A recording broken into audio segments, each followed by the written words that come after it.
Welcome to the Romelite Show.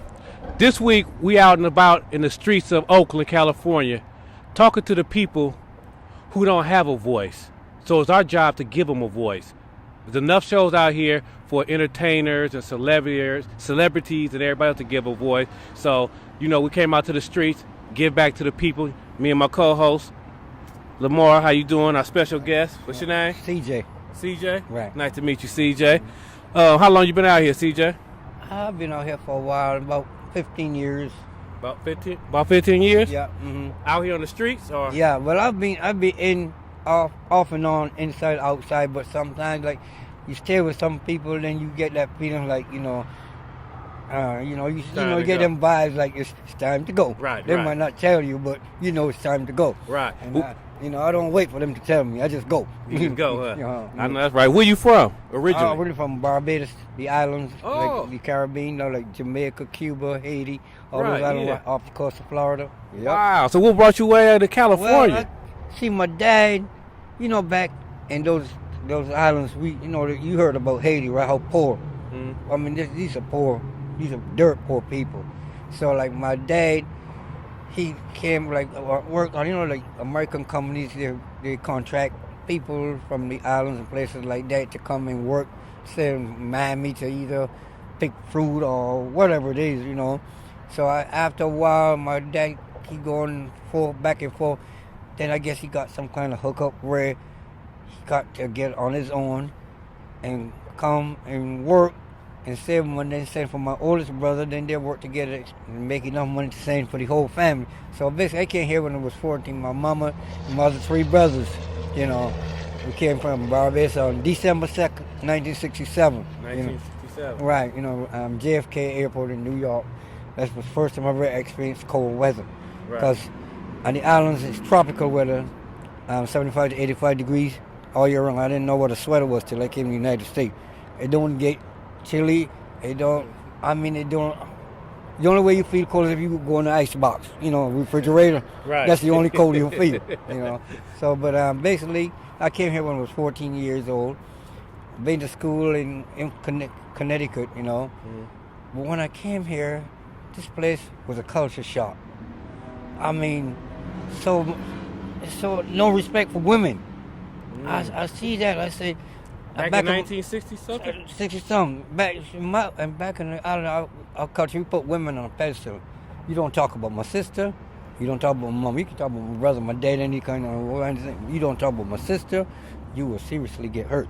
So y'all also, that was the same back in our real country, Africa. It was the same way they put women on a pedestal. Right. But the Europeans, they treat women Right. as a second-class citizen. Right. So you guys, basically people that came from Africa that got to the islands, because you guys, they went to the islands first, then they came to America. Right. So basically you guys kept more of the African tradition. How do you think they were able to keep that?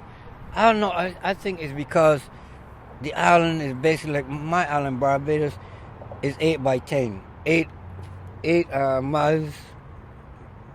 10 inches long. 10 miles long by 8 miles wide. That's only 166 square miles. They can't fit in Oakland many times. But yet, by living there, you get the feeling that you're in some place big, where you don't realize that you actually can walk from one end to the other, just like here, like walking to East Oakland, and you think you live in some big till you come to Oakland. I said, God damn, my country is small. So what happened, I think, when they had the slavery, is that it was so small, it was hard to separate. Because there was no, like say slavery in Oakland and separate you and put maybe your brother and your sister in Florida, you might never meet them again. But on the island is so small, really. So I think what happened is basically slavery they kept people kind of close. So families, it was no like the dad go over here, he have kids and they take the kids, put them over here on this plantation. They all kind of stay together to the point where you grew your own stuff. You didn't depend on the mass stuff. So you knew everybody pretty much on your island, basically. So the whole island was basically like a family, Like a family, right? And you kind of grew up together and stuff like that. And when did you come to Oakland?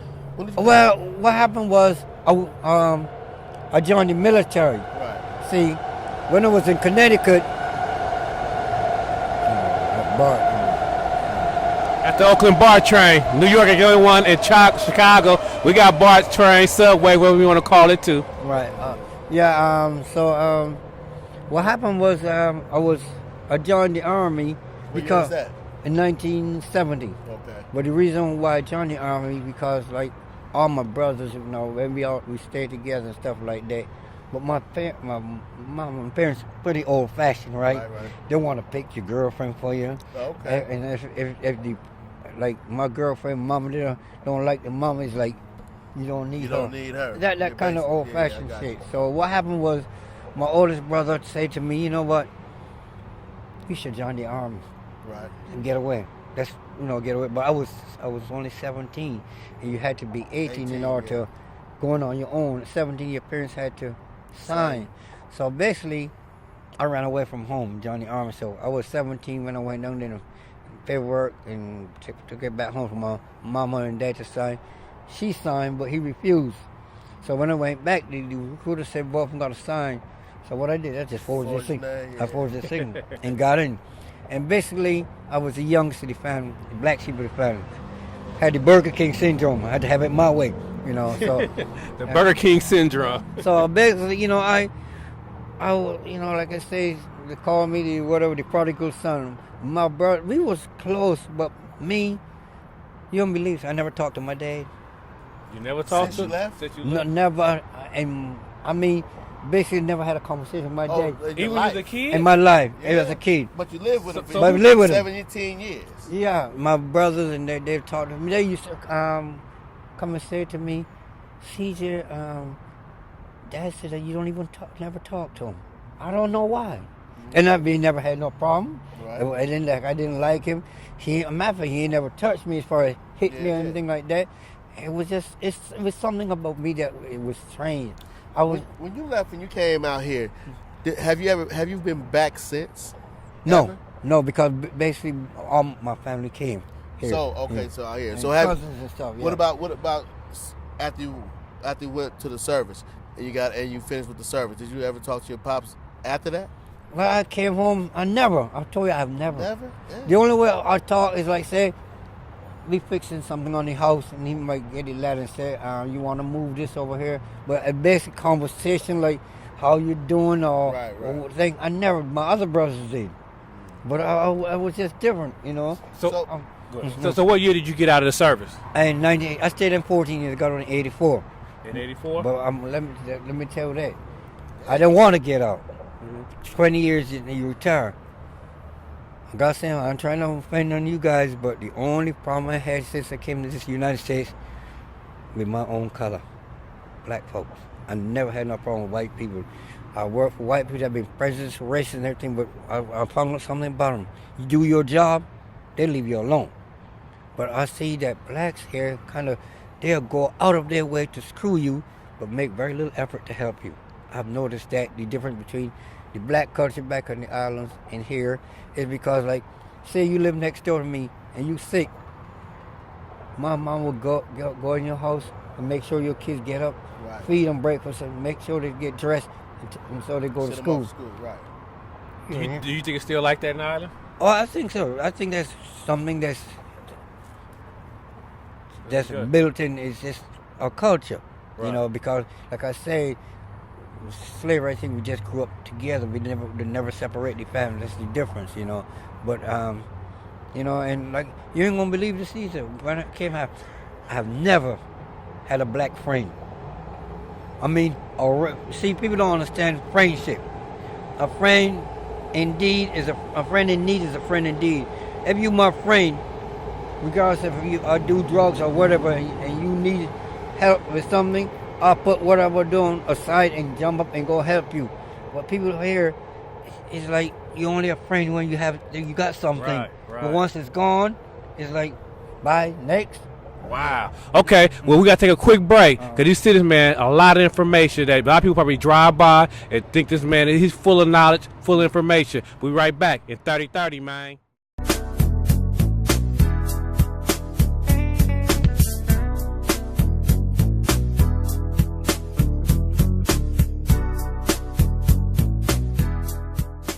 All right, welcome back. My man Lamar has something you want to speak on. Go ahead. No, I was just so when you come out of the service, right?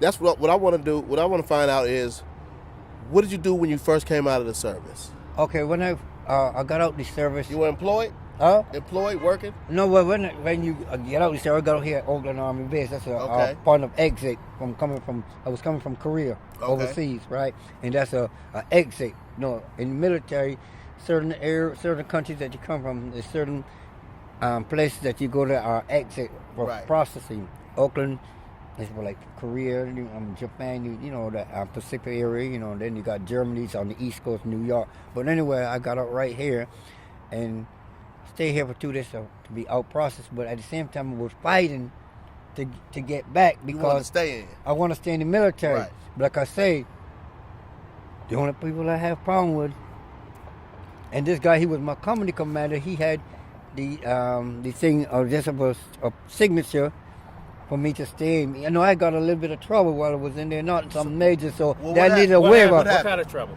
Okay, what happened was like when the army move you somewhere, you know, move you to one location to another, right?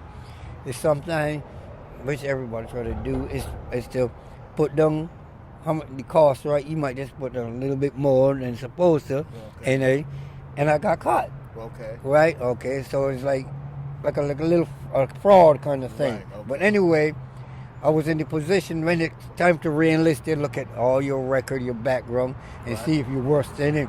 So this black guy, my company commander, he was coming. Turn this shit off. It's your business call, man. No, I don't even want to talk to her. I need to turn this shit completely off. But anyway, live TV, baby. He had the you know, just a stroke of a pain. Right. Just to let me re-enlist, right?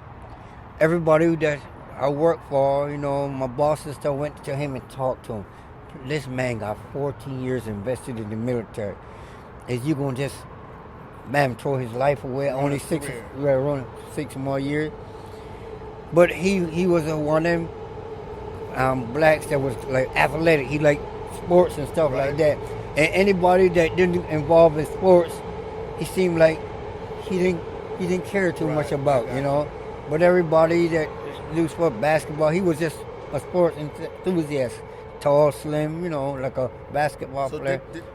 So did he end up you got a discharge? Yeah. So what happened was I went over his head to the base commander or the battalion commander. He said, "Well, CJ, I understand everybody speak highly of you, but I cannot go against the company commander because it won't look good, you know." So he said, "Well, you know what you can do? You can get out and come back in within 90 days with the same rank." He was telling me the truth. But when I got here to Oakland Army Base, see, the military is like that. It's like they use you, but when it comes for you getting help, then it seems like they try to size. They want to take like no slack. They didn't give you no assistance. I don't want to give you no assistance, you know. And so. Was you in any war when you was in the military? I was in Vietnam, but so do you get? Are you get like any kind of veteran service? Or well, anything? you know, you have that thing where you can hospital benefits and stuff like that. You can apply for something like SSI, which is called non-service connected disability. Same thing. You know, it takes a while and all that stuff like that. So you get nothing from being in the service. Period. Only medical. I can go, you know, to hospital benefits and stuff like that. You know, but basically it's on me. But you know, like being from the island, we so used to hustling and not used to handouts. Is that more comfortable to you to hustle now than to go look for the assistance? Well, you know, look at this where I'm like this. You always make best of a bad situation. I'm out here mostly by choice, but anyway, I'm not going to be unhappy while I'm out here. Right. I'm going to try to be happy, whatever. Just like coming down to the club. I see you. You know, I see you. When I come down to the club and able to talk to them and be able to walk into the club, and every once in a while to be a new person. So you say you out here by choice, you say? Yeah, by choice. I've been living with people, had my own place and stuff like that, but after a while, you know, like sometimes you have somebody living with you, and then they do something. Next thing you gotta go, you know. So then I said, what the hell with it? Well, let me backtrack to when you got out. So you got out. Did you start working? When I got out, what happened is I went back to the East Coast. That's my parents' house, mom and dad in Connecticut, right? And they told me, well, you just got out, so for a couple of months, just sit back and relax and thing, and and just kind of chill. Yeah. Cause my parents, they got money. Right. You know. Any wife or kids for you? I ain't got no kids. No. See, in the military, running all over the world, by the time you get in a relationship, bam, you get orders to go somewhere else. So you try not to get into no real serious relationship, and then once the military say you got to go, so you got to go. Are your parents still around? That's the bad part. I don't know. You don't know. So when last time you talked to any of your parents or your brother, your sister? I don't even know my brothers. I don't know if my parents are alive. And you said your parents are pretty well off? Well, pretty well off, because when I got out and they told me to like kind of chill, don't try looking for no job yet because I just got out of the military. Then my dad, he went and bought me a car and said that I can, you know, go and look for a job and stuff like that. Yeah. Guess what I did? What you do? Got in the car, had some benefits coming from the military, jumped in the car while it was at working. Drove out here? Drove back to California. Is that right? Yep. That's the way I am. See, what happened was. So you're a loner.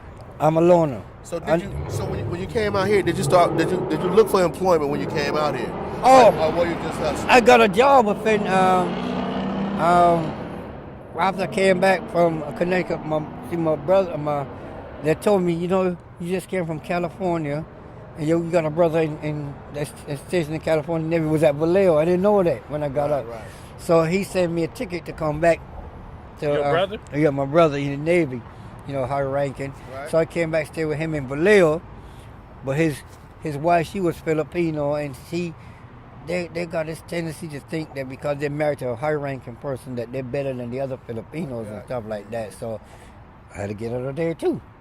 I leave. I'm like that. I don't like people just because somebody they higher ranking just think low of other people. So being out here, and when you see, how do people treat you out here? What's the difference between how black people treat you and other races treat you? Is it any different? Or everybody treat you the same? When I got out here on the streets, I decided I have to do something to, you know, I didn't know nothing about welfare or all that old stuff, you know. So what happened was we used to go to these places like Labor Ready and stuff, get jobs, you know, stuff like that. But I found a pair of clippers in the trash can one time, hair clippers. And I put them in my backpack, and I was in a Labor Ready going to my backpack, and one of my friends said, "What you doing with clippers? You cut hair?" I said, "Yeah." And he said, "Well, cut mine." I said, "How you want it cut?" So he basically told me, "I want all this wrong hair clean and then fade in." But I have a basic idea what he was talking about. So I did it. I've been cutting ever since. So before I got into recycling, to make money every day cutting hair. I mean, I had a book, like a ledger. They would like say he wanted his hair cut every 5 days and what date, every 2 weeks.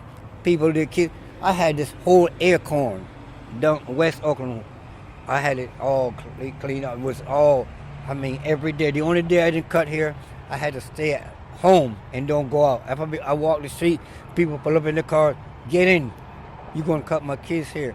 Up to now, I run into little youngsters out here now. They're out here selling, doing their thing.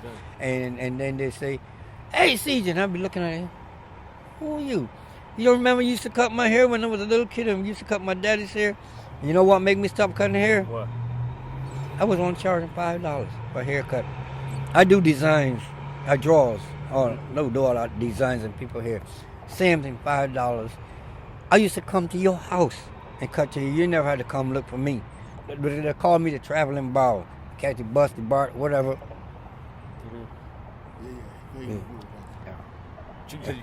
Yeah. So what happened was, I'm charging $5. You know, some people think that was too much. $5. $5. They come back. So they try to talk you down for $5. They want a $2 haircut. They say, one guy come, he said, "Hey, CJ, I need a haircut. I got 3. I said, "Well, you owe me 2. So you know that they'll come back the next time. And you know what they tell me? What? They come back with that same 3 and say, "Well, you only charged me 3 the last time." That's the kind of problem you have with black folks. Oh, with black folks. White people, I cut all kinds of hair. White, I never had no So problem. that stopped you? Huh? That just stopped you from cutting hair? That basically, because most of the people like that was black. I still do hair, but it's only a select few. Select few. You know, but most of them, I just think. Okay. So that's why I got all right, we got to take another break. Yeah. When we come back on the other side of this break, I want to ask you about religion belief that you grew up with in from Barbados to over here and the difference and tell you about that, all right? We'll be right back at 3030, man.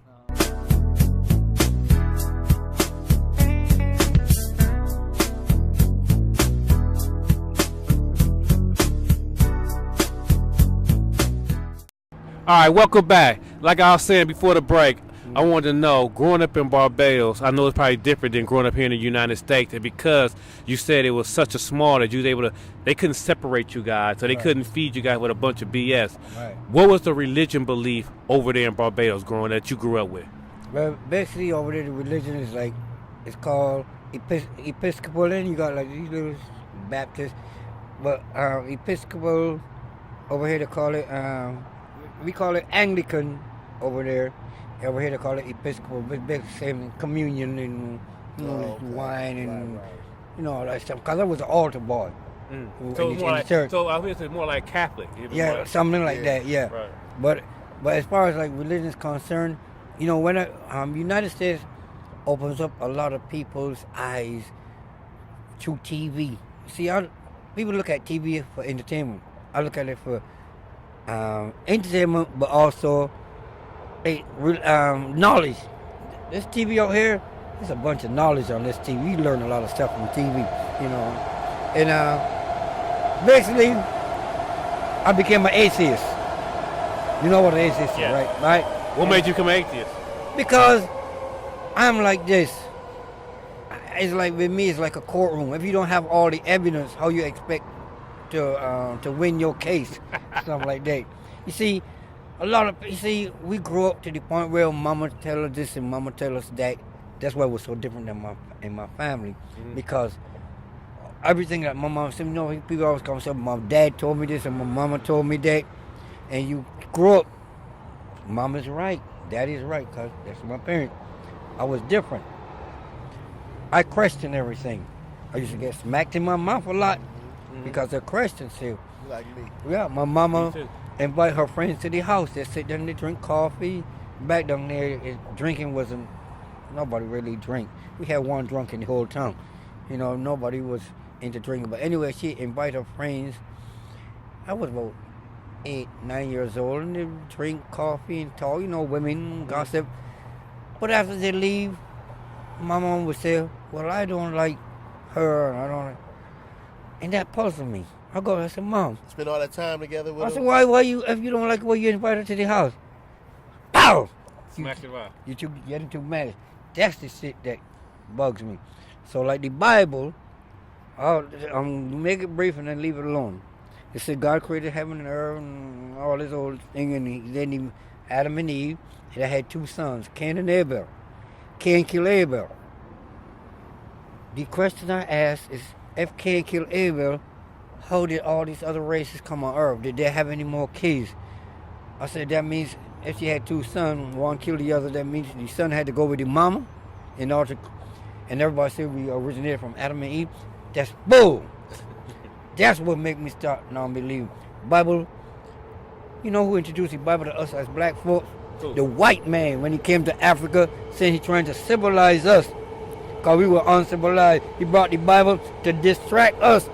No, he runs Africa. He got the gold, the diamonds, the oil, everything. He runs everything. By bringing that Bible and having a distract, he think that was the most thing that we ever wanted. They're running everything now. The white man is evil. And in a way, he's evil in a way, but something he's all right sometimes. But what I'm saying is, we are the most religious people on earth. Why do we kill more of each other than all the other races combined? Yet we so religious. Everybody going to church on Sunday. But basically, that's to see what you in. Oh, you see that shit? Yeah, you know, it's a fantasy show. It ain't going to be kind of believe. Cause I see people coming to church, right out of church, and start cussing. You know? Yeah. So a lot of stuff I put together, I don't I'm an atheist, you know. I asked a preacher, I said, Adam and Eve had 2 sons and came how, and we all, I said, are we descendants of Adam and Eve? Oh, yeah, we are. Okay, you Mexican, blacks, white, where all this stuff come? You got to have faith. I said, I want to know the answers. To hell with faith. You know, and they don't want to talk to me. They walk away. You know. Don't worry, I get the same problem. He does too. They tell us, we tell the same thing. Hey, what you mean by faith? I need some answers. You can't give me no answer. Exactly. Religion is a big money making thing. The Catholic, see, with the bishop and all the pope, ain't nothing like a mafia. How old are you? I'm 62. I just turned 62 a couple months ago. Oh, okay. Yeah. All right, well, we'll go over here and check out where he be living at and let him tell us about that. And before we even go over there, I want you to tell the people that's watching this, when they drive by and see a homeless person on the street, tell them how they shouldn't be feeling. You know, I look at it this way. It really don't bother me because I used to feel like they do. So whatever they say or how they feel, I don't get mad at them because I used to be the same way. I used to talk about them like a dog. You drive by and see homeless people out there? And I used to talk shit with them old sorry ass. Sorry, you know, lazy bum. I said I'd rather go and work at McDonald's for minimum wage before I push a buggy. Out here. Let me ask you this. This is what when did you become homeless? When did you become homeless? You know, it's really hard to tell because like it's been like an off and on thing. Yeah. Sometimes like I used to have my place. I used to work for the federal government. Right. Thing, right? And I had a problem with, I was one of them people that I was a cook. Right. So when I clean, I used to clean so good that all these other people that work in there, you know, mostly people retired from the military, they think I was wrong because they say, yo, the boss gonna expect us to. I mean, hell, it's just normal. You was working too much. I would clean. They said you was cleaning too good. I clean the grill. It's a place that you cook food on. So to me, it's supposed to be clean good.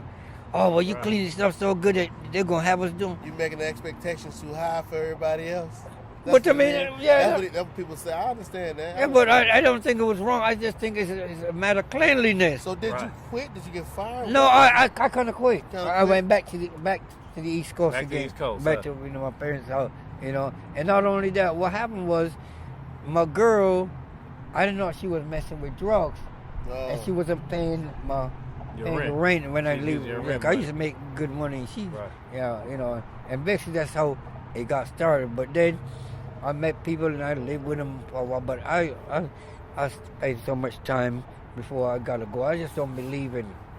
I don't care if people say, even if they're sincere about you ain't gotta go nowhere, you stay here, you know. Are you more comfortable doing what you're doing than dealing with other people? I'm comfortable. No problem. I see you. You always in a pretty chipper mood, and you know you're in a good mood when I see you. I don't let it get me down, you know. I don't see. And most people got all this nice homes, all this luxury stuff, and they're miserable. Stressed out. And miserable because they got bills to pay and stuff like that. I get it when I feel like, and like a lot of things that make me feel good when I come to the club. When these guys, they're welcoming. You know, they don't have no look like, oh, here he come. Right. And you know, like they give me a little change, something which they don't have to have because I'm getting all the recycling. But you know, if they don't or the money is funny, I don't trip. You know, people say how much money you make. You did all that work. I said, you see how much recycles I got? I got paid. I said they do that out of their heart. They don't have to give me anything. I say appreciate it. You know, I ain't gonna turn it down. But I don't. They don't have to give me anything. Right. But it's just the feeling of letting me come to the club and be able to walk in that door past. They treat you like a human being. No, not only treat me like a human being, is that he part of the I feel like I'm a part of the family. He's coming in and do shows and shit, man, and he comes to the door and they be like, man, CJ, man. Right, yeah. Okay. He here more than you. Okay, well, let's go over there and see what CJ stay at, all right? We'll be right back. All right, CJ, now we're going to walk over here to where CJ resides at.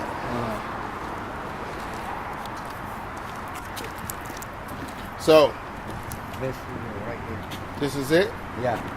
And what was it? How many people stay in this? Come on in. How many people stay in this? You know, the girl that be coming down there. Yeah, okay. I've been looking up for her. It's actually, this is her tape, you know. So, And this all this stuff is like, you know, other people that moved in. Right. Sometimes on a Sunday, we clean up on Sunday, you know. The city came by a couple weeks ago, and they clean up and stuff like that. Does the city come out here and have you guys moving? No, we actually just say that this is Caltrain. Oh, this Caltrans property. I thought it was barred because the highway patrol that come by once in a while, and they take us in, but not as to you know, like arrest. No criminal. No. It's a procedure where they take you down to their headquarters, and you help them. They teach like new recruits how to you know, apply the like breath analyzer and see if you're on drugs in case it stop anybody. Okay. And that's part of the training. So what they do is in return for them not bothering us and making us move, Right. we do them that favor, they do us a favor. Okay. And then sometimes they buy us like lunch or something like that, or Right. give us $5 or something like that. So I don't So have no problem with that. you too much over I don't have there. that problem. I don't bother me. So how long has the encampment been up here? This is it's not been really that long because you know, you used to stay over there with Captain, but happened the Greyhound bus coming least, and then we had to move. Okay. So no, the Greyhound had moved over there to the truck place. So no, I'm thinking about moving back here because I really don't. There's too many people moving in, Right. and it's well, oh my. Too much traffic. Right. And looking across the street. Towers, but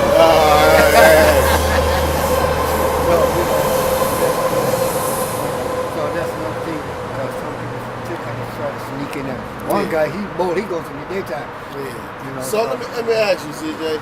You guys have like electricity out here? Because I went to the other little cabin. I see everything lit up. I see it with the.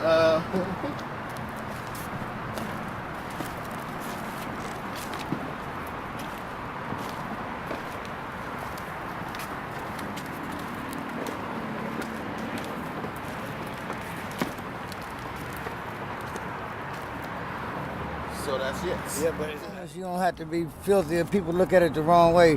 Homeless means you can't afford to pay all that rent right now. Right. You know, and I'm paying at one place for the ex-wife and kids. I can't afford mine. You know, instead of be on somebody, I'd rather do this than live in somebody's couch and stumbling over me when they get up in the morning all like this. Everybody got loved ones, but two brothers can't be around each other 24/7 for too long without having discrepancies. Me being a man, I'd rather be out on my own than laying up on somebody. You see how he got it, man. He got it nice. It's all nice and clean up in here. Yeah, well, you got to do that to. You don't lower your standards because you don't have your own place. Right. Eventually it'll come back around. Thanks for the food. That's all good, man. It's all good. And what's your name, man? Jihad. Jihad. Yeah. So you pretty much gave us the reason why you out here. Yeah. Yeah. Because you handling your business. Yeah, and looking for more employment. You know, I'm a carpenter. As soon as you finish one job, the next one you gotta, hustle on.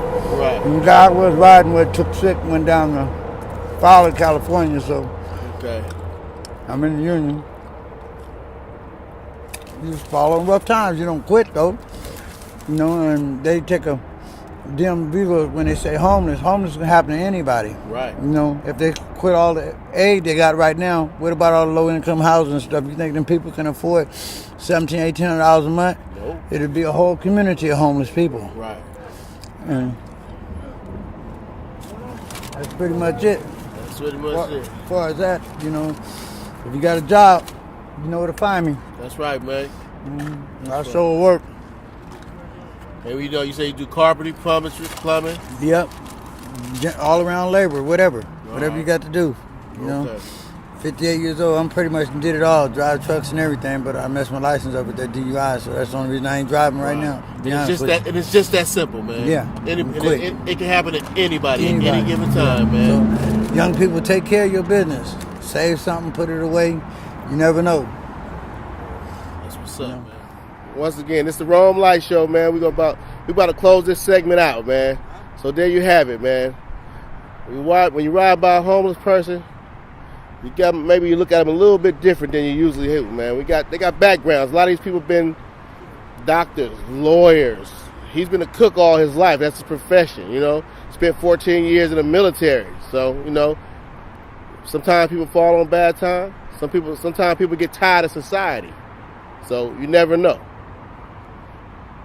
You never know. Romelite Show, and we out.